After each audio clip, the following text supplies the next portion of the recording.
So last time we introduced Iqbal's Reconstruction of Religious Thought in Islam.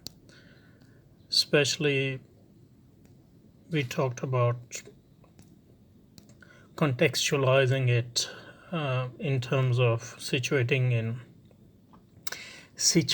it within different discourses, and we said that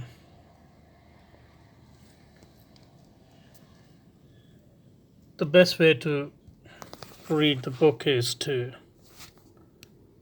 situate it in the context of the discipline of Kalam. And today we are going to start reading it slowly. We'll start with preface. The Quran is a book which emphasizes deed rather than idea. Okay, so let's start with a very heavy claim, so let us spend some time on it. The Quran is a book which emphasizes deed rather than idea. What does he mean by that? Now, to start with, the thing which strikes me is this whole distinction between deed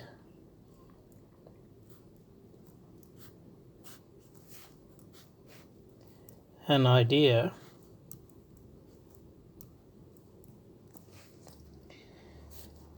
is a very Hegelian concept.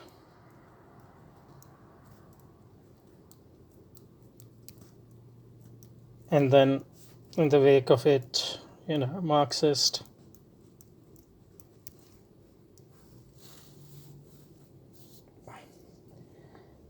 And it's actually very surprising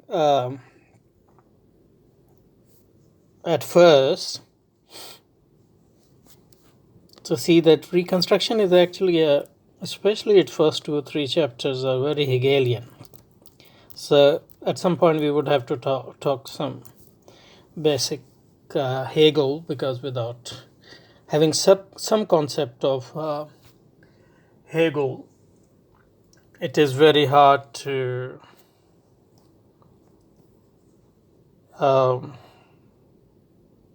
understand this book. The second thing is, and I mean, it's surprising in the sense that, there's so much emphasis on science and empiricism and observation and all that. Not only in this book, but also there's a lot of emphasis on deed and concrete and action as opposed to ideas. In Iqbal's poetry as well, and which is not very surprising given the background of imperialism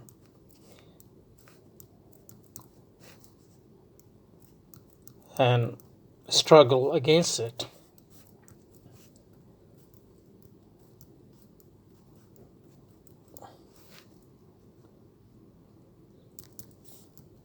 But what is surprising at the start is this Hegelian element,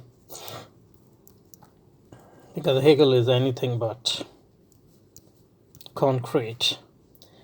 He's speculative philosopher par excellence. But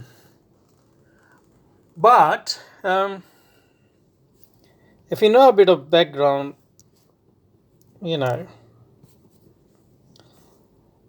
Iqbal studied philosophy at the University of Government College Lahore, and then he went to Cambridge, I think,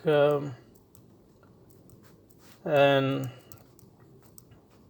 I don't remember the exact date, but early 20th century, So Hegelianism is or British Hegelianism is still, around, and one of the and then Iqbal went to Germany. Although he wrote his dissertation on the development of metaphysics in Persia, but his knowledge of German philosophy and German culture cannot be underestimated. So, it is not surprising that he knows Hegel for this very reason. Some of his teachers were, at Cambridge at least, were Hegelians. And I don't know much about his teachers at Government College Lahore, so not their philosophical background, and it would be interesting to know what was the curriculum at Government College Lahore at the time, for the philosophy curriculum. Anyhow, and also, Marxism and communism is all rage at the time, so he couldn't not have known Marx. He must deal with Marx, and he does in his poetry and as well as his thoughts. So if you know Marx, then Hegel is not far away. So on the one hand, Hegelian connections are, on the face of it, a bit strange or a bit surprising, but when we delve deep into it,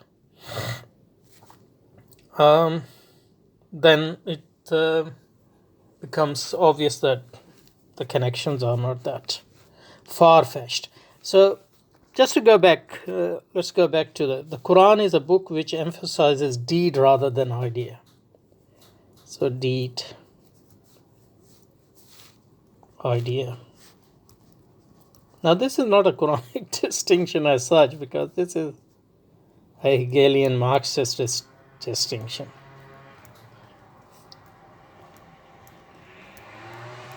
But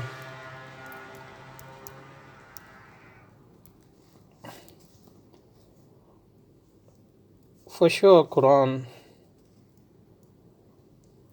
emphasizes amal, which is deed, a very specific conception of amal. But basic contrast, you will find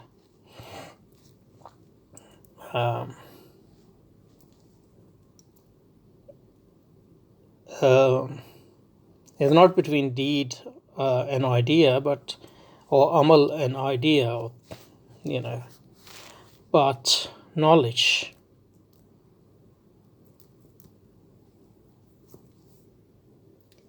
So the Quranic contrast is between knowledge and deed. That's not an objection against Iqbal, but it's important to understand how deep, how entrenched he is in the modern thought, modern philosophy, in these lectures. And although even though in theory his vantage point is the Islamic thought and the Quran, but there's always this danger when you deal with modern thought or any thought, try to critique it or develop its critique. There's a real danger of you being influenced by it beyond the conscious level.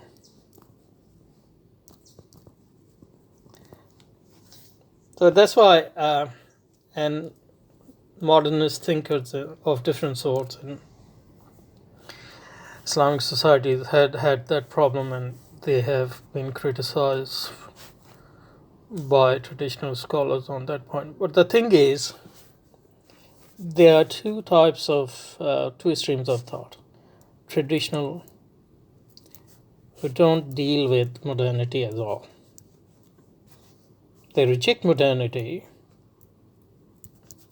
so probably they are not influenced in that way, because they don't even deal with it. Although if you don't deal with something and it is dominant, you can very well be affected by it beyond your own understanding. But if you're dealing with modern thought, then there's a different type of danger. So we see it here, that the claim between deed and idea, although it's supposed to be Quranic, it turned out to be more Hegelian than Quranic. Anyway, there's more Hegel coming. So the Quran is a book which emphasizes deed rather than idea. There are, however, men to whom it is not possible organically to assimilate an alien universe by reliving as a vital process. That is a special type of inner experience on which religious faith ultimately rests. Well, obviously, a lot of it is very compressed, and some of it is dealt in the next two chapters, so we don't have to unpack all of it, but there are a few things which jump out at us when we read the sentence. So there's a question of organic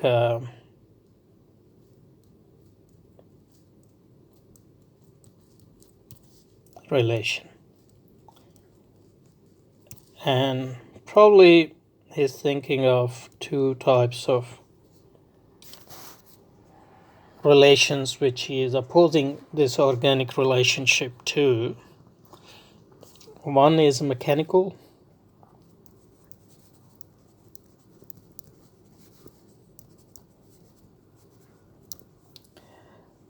where you treat the universe, or you treat the world as the object. And the type of rationality which dominates in this sort of contrast is instrumental rationality, where you treat your relationship with the world as a means-end relationship. Your intervention in the world is to achieve certain ends. And the second sort of relationships, no,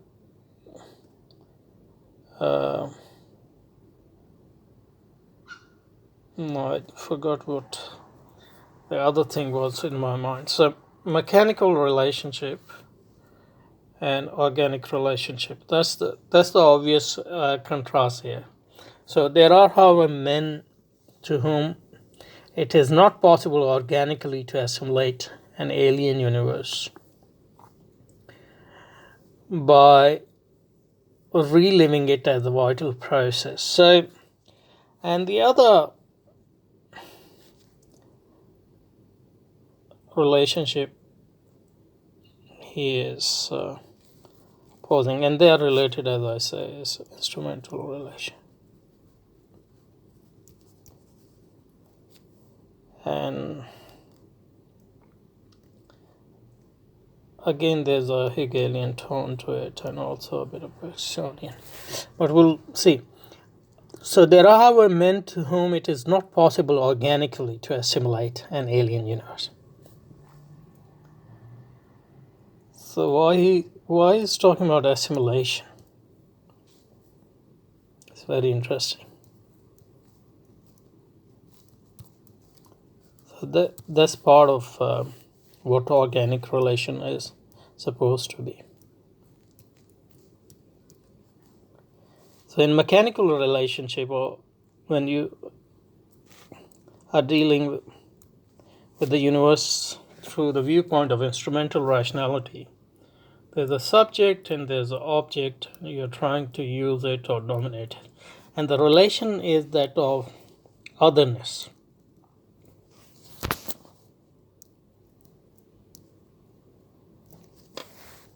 Of dichotomy.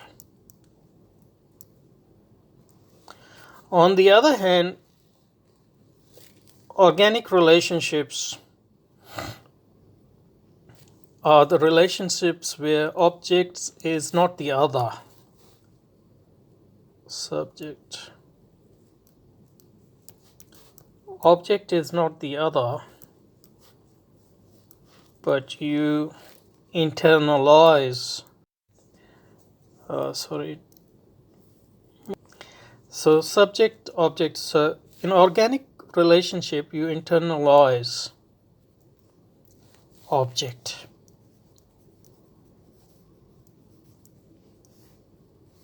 How do you do it? We'll see about it, but and that's one of the hallmark of Hegelian philosophy, is that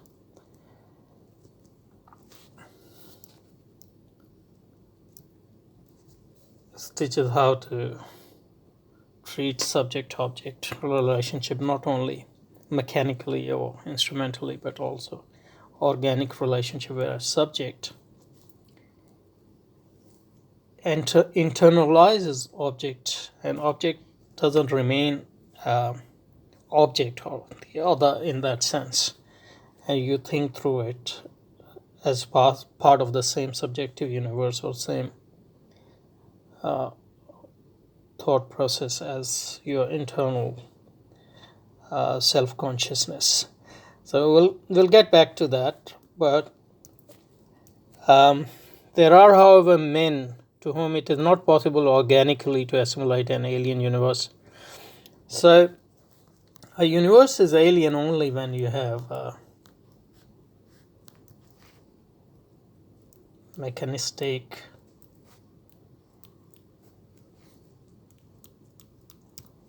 and instrumental relationship. But when you internalize the universe or the object,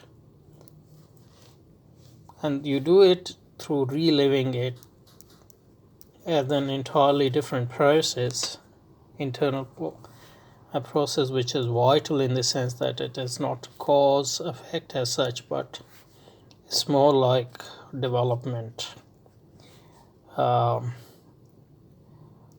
organic development. The thought develops and makes understand its relationship with the object in a totally internal and non-alienating basis. And this type of experience, Iqbal also claims, and that would have to be also this organic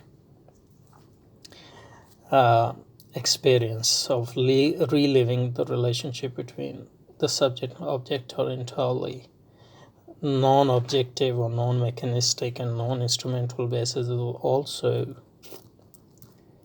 the basis of religious experience, according to him. So there are, however, men to whom it is not possible organically to assimilate an alien universe by reliving it as reliving as a vital process. That's a special type of inner experience which and this vital process or organic process is talking about. One of the hallmark or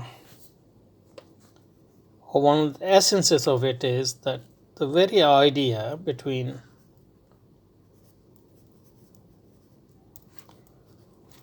of dichotomy between idea and deed, or vary between being and thought. So that dichotomy, that thought is opposed to being, which is the basis of mechanistic and instrumental thinking, is overcome in this organic way of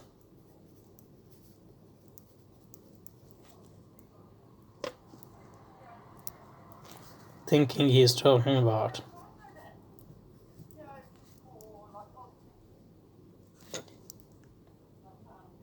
And as we'll see, this is very Hegelian. That's what Hegel's philosophy is about. He aims to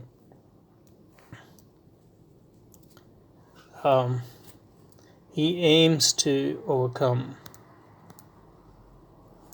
the dichotomy established by modern philosophy and reproduced by Kant, for example, in his transcendental philosophy.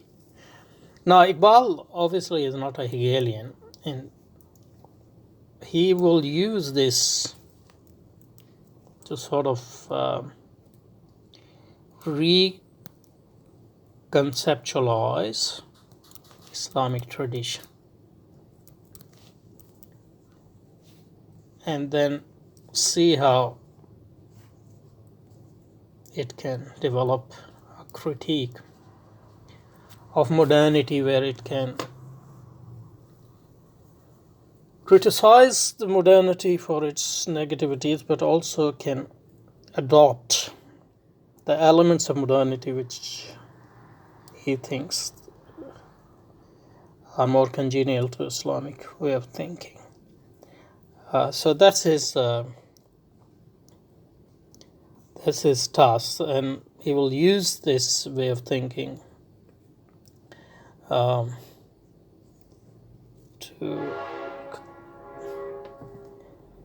this organic way of thinking he's talking about, and I try to explain a bit.